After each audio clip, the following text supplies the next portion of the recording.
Apple's AI platform pivot potential was published on Monday, March 10th, 2025.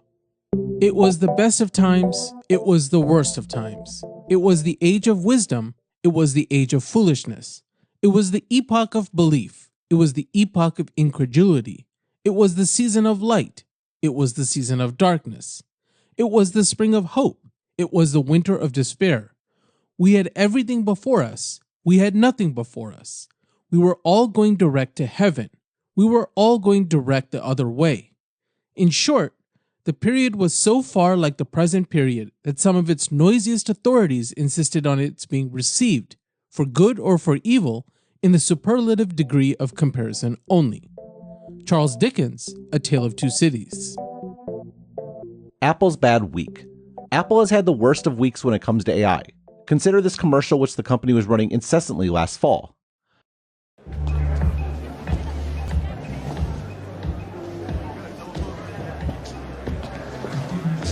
Siri, what's the name of the guy I had a meeting with a couple of months ago at Cafe Grinnell?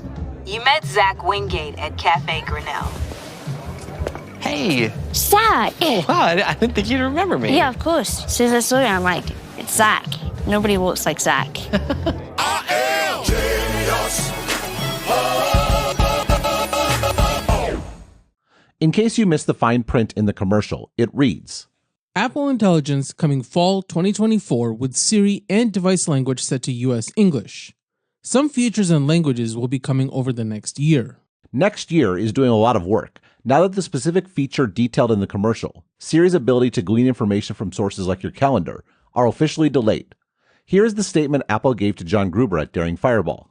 Siri helps our users find what they need and get things done quickly. And in just the past 6 months, we've made Siri more conversational, introduced new features like Type to Siri and Product Knowledge, and added an integration with ChatGPT. We've also been working on a more personalized Siri, giving it more awareness of your personal context, as well as the ability to take action for you within and across your apps. It's going to take us longer than we thought to deliver on those features, and we anticipate rolling them out in the coming year. It was a pretty big surprise, even at the time, that Apple, a company renowned for its secrecy, was so heavily advertising features that did not yet exist. I also, in full disclosure, thought it was all an excellent idea. From my post-WWDC update, quote, the key part here is the understanding personal context bit. Apple Intelligence will know more about you than any other AI, because your phone knows more about you than any other device, and knows what you are looking at whenever you invoke Apple Intelligence. This, by extension, explains why the infrastructure and privacy parts are so important. What this means is that Apple Intelligence is by and large focused on specific use cases where that knowledge is useful. That means the problem space that Apple Intelligence is trying to solve is constrained and grounded, both figuratively and literally, in areas where it is much less likely that the AI screws up. In other words, Apple is addressing a space that is very useful, that only they can address, and which also happens to be safe in terms of reputation risk. Honestly, it almost seems unfair. Or, to put it another way, it speaks to what a massive advantage there is for a trusted platform. Apple gets to solve real problems in meaningful ways with low risk, and that's exactly what they are doing. Contrast this to what OpenAI is trying to accomplish with its GPT models, or Google with Gemini, or Anthropic with Claude. Those large language models are trying to incorporate all of the available public knowledge to know everything. It's a dramatically larger and more difficult problem space, which is why they get stuff wrong. There is also a lot of stuff that they don't know because that information is locked away, like all of the information on an iPhone. That's not to say these models aren't useful. They are far more capable and knowledgeable than what Apple is trying to build for anything that does not rely on personal context. They are also all trying to achieve the same things. End quote. So is Apple more incompetent than these companies, or was my evaluation of the problem space incorrect? Much of the commentary this week assumes point 1, but as Simon Willison notes, you shouldn't discount point 2. I have a hunch that this delay might relate to security. These new Apple Intelligence features involve Siri responding to requests to access information in applications and then performing actions on the user's behalf. This is the worst possible combination for prompt injection attacks. Anytime an LLM-based system has access to private data, tools it can call, and exposure to potentially malicious instructions, like emails and text messages from untrusted strangers, there's a significant risk that an attacker might subvert those tools and use them to damage or exfiltrating a user's data. Wilson links to a previous piece of his on the risk of prompt injections. To summarize the problem, if your on-device LLM is parsing your emails, what happens if one of those emails contains malicious text, perfectly tuned to make your on-device AI do something you don't want it to? We intuitively get why code injections are bad news. LLMs expand the attack surface to text generally. Apple Intelligence, by being deeply interwoven into the system, expands the attack surface to your entire device, and all that precious content it has unique access to. Needless to say, I regret not raising this point last June, but I'm sure my regret pales in comparison to Apple executives and whoever had to go on YouTube to pull that commercial over the weekend. Apple's great week. Apple has had the best of weeks when it comes to AI. Consider their new hardware announcements, particularly the Mac Studio and its available M3 Ultra, from the company's press release. Apple today announced M3 Ultra, the highest performing chip it has ever created, offering the most powerful CPU and GPU in a Mac, double the neural engine cores, and the most unified memory ever in a personal computer. M3 Ultra also features Thunderbolt 5 with more than 2x the bandwidth per port for faster connectivity and robust expansion. M3 Ultra is built using Apple's innovative Ultra Fusion packaging architecture, which links two M3 Max dies over 10,000 high-speed connections that offer low latency and high bandwidth. This allows the system to treat the combined dies as a single, unified chip for massive performance while maintaining Apple's industry-leading power efficiency. Ultra Fusion brings together a total of 184 billion transistors to take the industry-leading capabilities of the new Mac Studio to new heights. Quote, M3 Ultra is the pinnacle of our scalable system-on-a-chip architecture, aimed specifically at users who run the most heavily threaded and bandwidth-intensive applications, end quote, said Johnny Sarugi, Apple's Senior Vice President of Hardware Technologies. Quote, thanks to its 32-core CPU, massive GPU, support for the most unified memory ever in a personal computer, Thunderbolt 5 connectivity, and industry-leading power efficiency, there is no other chip like M3 Ultra. That Apple released a new Ultra chip wasn't a shock, given there was an M1 Ultra and M2 Ultra. Almost everything about this specific announcement, however, was a surprise. Start with the naming. Apple names have two components. M blank refers to the core type and the suffix to the configuration of those cores. Therefore, to use the M1 series of chips as an example, the M1 cores in question were the Firestorm High Performance Core, Ice Storm Energy Efficient Core, and a not publicly named GPU core. All three of these cores debuted first on the A14 Bionic chip, which shipped in the iPhone 12. The suffix, meanwhile, referred to some combination of increased core count, both CPU and GPU, as well as an increased number of memory controllers and associated bandwidth, and in the case of the M1 series, faster RAM. The Ultra, notably, was simply two Max chips fused together. That's why all of the numbers simply double. The M2 was broadly similar to the M1, at least in terms of the relative performance of the different suffixes. The M2 Ultra, for example, simply doubled up the M2 Max. The M3 Ultra, however, is unique when it comes to Max RAM. I can't completely vouch for every number on this table, which was sourced from Wikipedia, as Apple hasn't yet released the full technical details of the M3 Ultra, and it's not yet available for testing. What seems likely, however, is that instead of simply doubling up the M3 Max, Apple also reworked the memory controllers to address double the memory. That also explains why the M3 Ultra came out so much later than the rest of the family. Indeed, the Mac Studio base chip is actually the M4 Max. The wait was worth it, however. What makes Apple's chip architecture unique is that the RAM is shared by the CPU and GPU, and not in the carve-out way like integrated graphics of old. Rather, every part of the chip, including the neural processing units, which I didn't include on these tables, has full access to all of the memory all of the time. What that means in practical terms is that Apple just shipped the best consumer-grade AI computer ever. A Mac Studio with an M3 Ultra chip and 512 gigabytes of RAM can run a 4-bit quantized version of DeepSeek R1, a state-of-the-art open-source reasoning model, right on your desktop. It's not perfect. Quantization reduces precision, and the memory bandwidth is a bottleneck that limits performance. But this is something you simply can't do with a standalone NVIDIA chip, pro or consumer. The former can, of course, be interconnected, giving you superior performance, but that costs hundreds of thousands of dollars all in. The only real alternative for home use would be a server CPU and gobs of RAM, but that's even slower, and you have to put it together yourself. Apple didn't, of course, explicitly design the M3 Ultra for R1. The architectural decisions undergirding this chip were surely made years ago. In fact, if you want to include the critical decision to pursue a unified memory architecture, then your timeline has to extend back to the late 2000s, whenever the key architectural decisions were made for Apple's first A4 chip, which debuted in the original iPad in 2010. Regardless, the fact of the matter is that you can make a strong case that Apple is the best consumer hardware company in AI, and this week affirmed that reality. Apple Intelligence versus Apple Silicon. It's probably a coincidence that the delay in Apple Intelligence and the release of the M3 Ultra happened in the same week, but it's worth comparing and contrasting why one looks foolish and one looks wise. Apple Silicon. Start with the latter. Tony Fadell told me the origin story of Apple Silicon in a 2022 Stratechery interview. The context of the following quote was his effusive praise for Samsung, which made the chips for the iPod and the first several models of the iPhone. Samsung was an incredible partner. All right. Even though they got sued, they were an incredible partner. They had to exist for the iPod to be as successful and for the iPhone to even exist. All right. That happened. During that time, obviously, Samsung was rising up in terms of its smartphones and Android and all that stuff. And that's where things fell apart.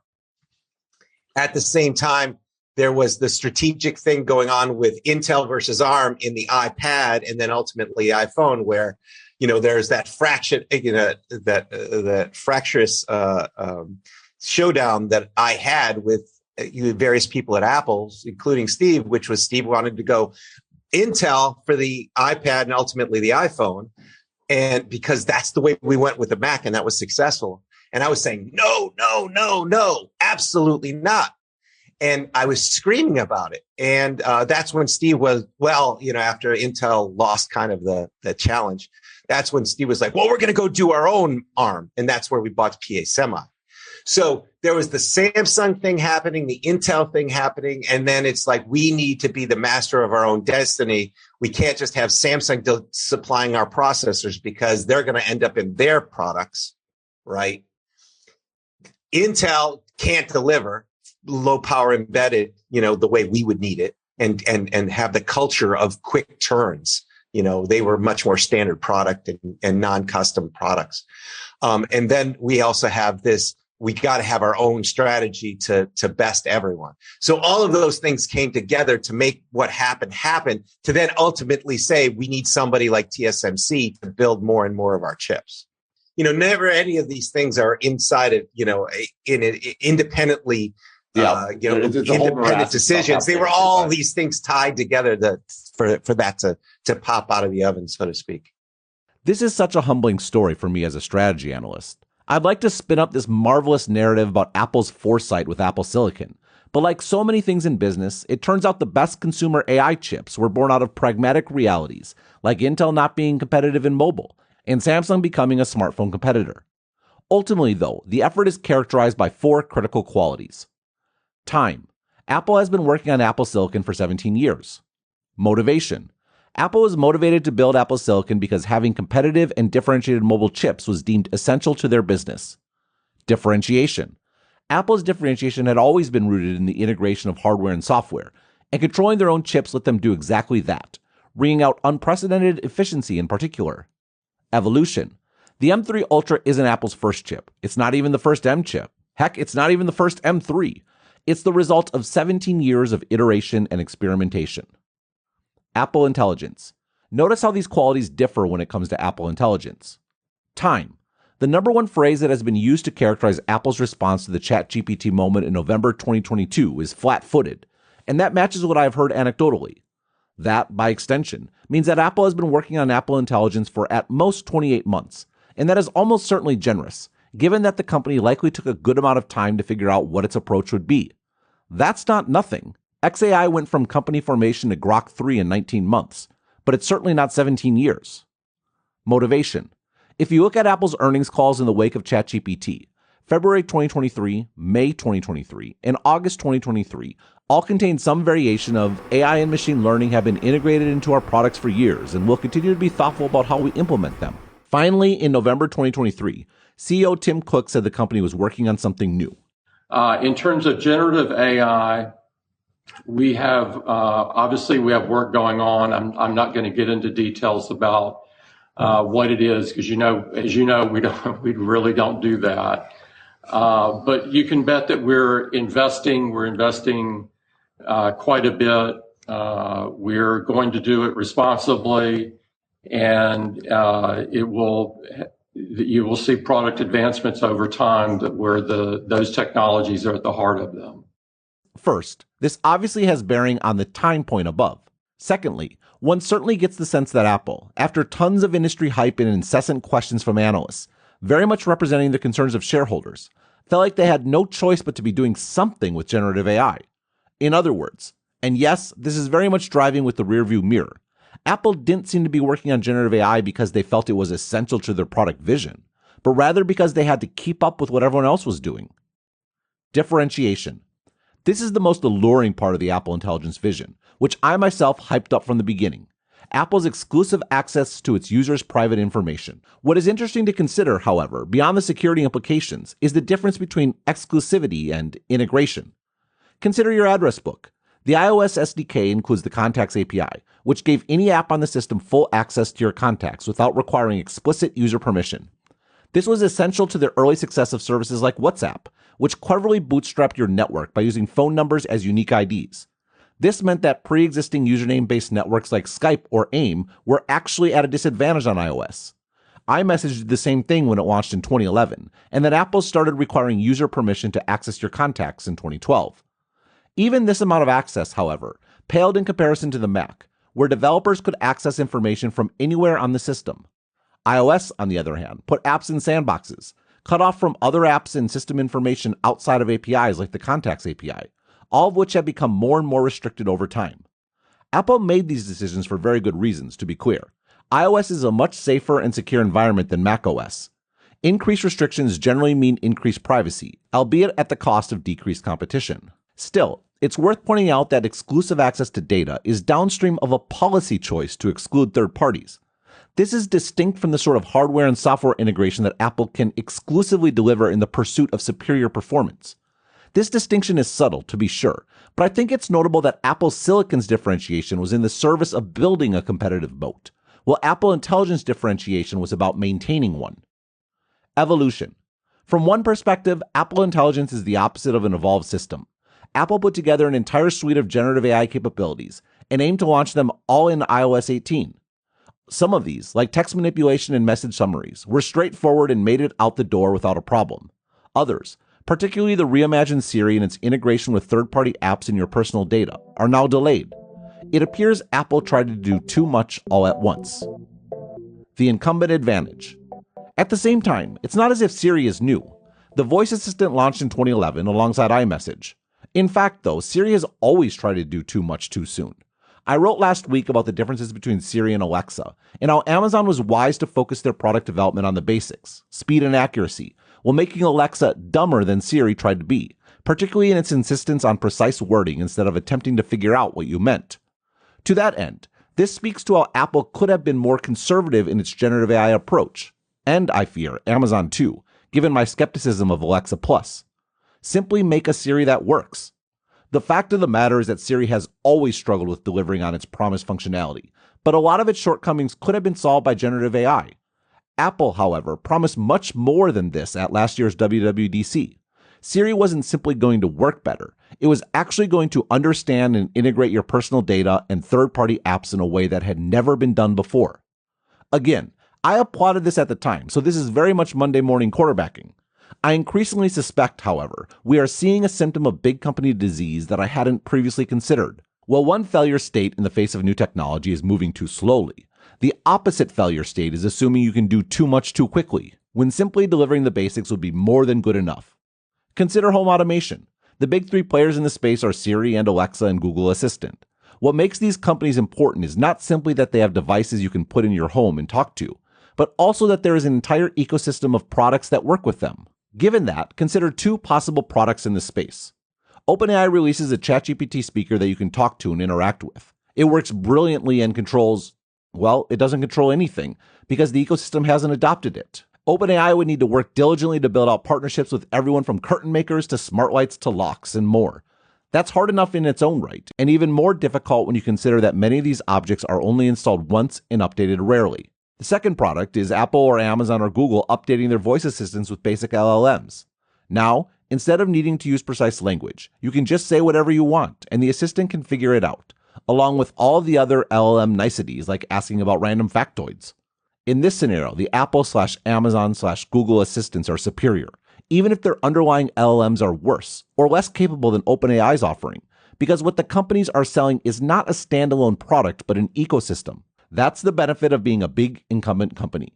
You have other advantages you can draw on beyond your product chops. What is striking about new Siri, and I worry, Alexa Plus, is the extent to which they are focused on being compelling products in their own right. It's very clever for Siri to remember who I had coffee with. It's very useful, and probably much more doable, to reliably turn my lights on and off. Apple, and I suspect Amazon, should have absolutely nailed the latter before promising to deliver the former. If you want to be generous to Apple, you could make the case that this was what they were trying to deliver with the Siri Intense expansion. Developers could already expose parts of their app to Siri for things like music playback, and new Siri was to build on that framework to enhance its knowledge about a user's context to provide useful answers. This, though, put Apple firmly in control of the interaction layer, diminishing and commoditizing apps. That's what an aggregator does. But what if Apple went in a different direction? An AI platform. Well, my clearest delineation of the difference between aggregators and platforms is probably in a framework for regulating competition on the internet. Perhaps the most romantic was in Text 2 Philosophies. Quote, "There is certainly an argument to be made that these two philosophies arise out of their historical context. It is no accident that Apple and Microsoft, the two bicycle of the mind companies, were founded only a year apart, and for decades had broadly similar business models. Sure, Microsoft licensed software, while Apple sold software-differentiated hardware, but both were and are at their core personal computer companies, and, by extension, platforms. Google and Facebook, on the other hand, are products of the internet, and the internet leads not to platforms but to aggregators. While platforms need third parties to make them useful and build their moat through the creation of ecosystems, aggregators attract end users by virtue of their inherent usefulness and, over time, leave suppliers no choice but to follow the aggregator's dictates if they wish to reach end users. The business model follows from these fundamental differences. A platform provider has no room for ads because the primary function of a platform is to provide a stage for the applications that users actually need to shine. Aggregators, on the other hand, particularly Google and Facebook, deal in information, and ads are simply another type of information. Moreover, because the critical point of differentiation for aggregators is the number of users on their platform, advertising is the only possible business model. There is no more important feature when it comes to widespread adoption than being free. Still, that doesn't make the two philosophies any less real. Google and Facebook have always been predicated on doing things for the user, just as Microsoft and Apple have been built on enabling users and developers to make things completely unforeseen." End quote. I said this was romantic, but the reality of Apple's relationship with developers, particularly over the last few years as the growth of the iPhone has slowed, has been considerably more antagonistic. Apple gives lip service to the role developers played in making the iPhone a compelling platform, and in collectively forming a moat for iOS and Android, but its actions suggest that Apple views developers as a commodity, necessary in aggregate, but mostly a pain in the rear end individually. This is all very unfortunate because Apple, in conjunction with its developers, is being presented an incredible opportunity by AI, and it's one that takes them back to their roots, to be a platform. Start with the hardware. Well, the M3 Ultra is the biggest beast on the block. All of Apple's M chips are highly capable, particularly if you have plenty of RAM. I happen to have an M2 MacBook Pro with 96 gigabytes of memory. I maxed out for this specific use case, which lets me run Mixtral 8X22B, an open source model from Mistral with 141 billion parameters at 4-bit quantization. I asked it a few questions. You don't need to actually try and read the screen clipping. The output is pretty good, albeit not nearly as detailed and compelling as what you might expect from a Frontier model. What's amazing is that it exists at all. That answer was produced on my computer with my M2 chip, not in the cloud on an NVIDIA data center GPU. I didn't need to pay a subscription or worry about rate limits. It's my model on my device. What's arguably even more impressive is seeing models run on your iPhone. This is a much smaller model and correspondingly less capable, but the fact it is running locally on a phone is amazing. Apple is doing the same thing with the models that undergird Apple Intelligence. Some models run on your device and others on Apple's private cloud compute, but those models aren't directly accessible by developers. Apple only exposes writing tools, Image Playground, and Genmoji. And, of course, they ask for your app's data for Siri, so they can be the AI aggregator. If a developer wants to do something unique, they need to bring their own model, which is not only very large, but hard to optimize for a specific device. What Apple should do instead is make their models, both local and in private cloud compute, fully accessible to developers to make whatever they want. Don't limit them to cutesy yet annoying frameworks like Genmoji or sanitized yet buggy image generators. And don't assume that the only entity that can create something compelling using developer data is the developer of Siri. Instead, return to the romanticism of platforms, enabling users and developers to make things completely unforeseen. This is something only Apple could do, and frankly, it's something the entire AI industry needs. When the M1 chip was released, I wrote an article called Apple Shifting Differentiation. It explained that while Apple had always been about the integration of hardware and software, the company's locus of differentiation had shifted over time. When OS X first came out, Apple's differentiation was software. Apple hardware was stuck on PowerPC chips, woefully behind Intel's best offerings, but developers in particular were lured by OS X's beautiful UI and Unix underpinnings. When Apple moved to Intel chips, its hardware was just as fast as Windows hardware, allowing its software differentiation to truly shine. Over time, as more and more applications moved to the web, the software differences came to matter less and less. That's why the M1 chip was important for the Mac's future. Apple has the opportunity with AI to press its hardware advantage. Because Apple controls the entire device, they can guarantee to developers the presence of particular models at a particular level of performance, backed by private cloud compute. This, by extension, would encourage developers to experiment and build new kinds of applications that only run on Apple devices. This doesn't necessarily preclude finally getting New Siri to work. The opportunity Apple is pursuing continues to make sense. At the same time, the implication of the company's differentiation shifting to hardware is that the most important job for Apple's software is to get out of the way. To use Apple's history as an analogy, Siri is the PowerPC of Apple's AI efforts, but this is a self-imposed shortcoming. Apple is uniquely positioned to not do everything itself. Instead of seeing developers as the enemy, Apple should deputize them and equip them in a way no one else in technology can. For more analysis like this, please like and subscribe and visit Stratechery.com and listen to the Sharp Tech podcast. Also check out the Asianometry channel on YouTube to learn more about the technology changing our world.